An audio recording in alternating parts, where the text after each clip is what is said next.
સાણંદ ખાતે તાલુકા કક્ષાનો millet development યોજના અંતર્ગત મિલેટ મેળો તેમજ પીએમ કિસાન ઉત્સવ દિવસનું આયોજન જલારામ મંદિરના હોલમાં કરવામાં આવ્યું હતું।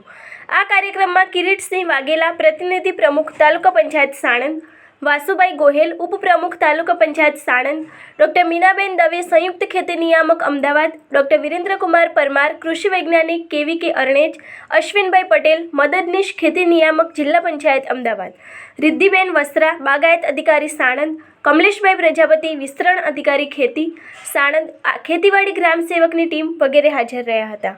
કાર્યક્રમની શરૂઆતમાં કૃષિ વૈજ્ઞાનિકો દ્વારા ખેડૂતોને ઉપયોગી મસાલા પાકોની ખેતી પદ્ધતિ ઉપર તથા પ્રાકૃતિક કૃષિ વિષય ઉપર માર્ગદર્શન આપવામાં આવ્યું હતું।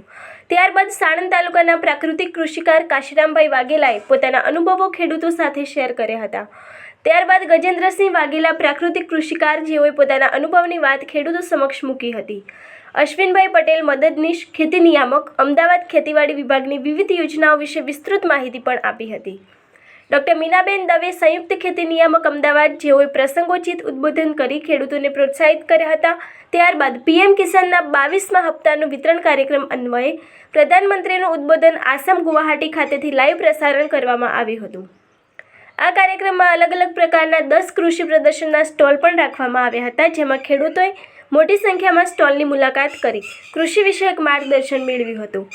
આમ પીએમ કિસાન ઉત્સવ દિવસ કમ મિલેટ મેળાનો કાર્યક્રમ ખેડૂતો માટે ખૂબ જ ઉપયોગી સાબિત થયેલ છે। આ અંગેની વધુ માહિતી માટે જોતા રહો ભારત ટાઈમ્સ ન્યૂઝ।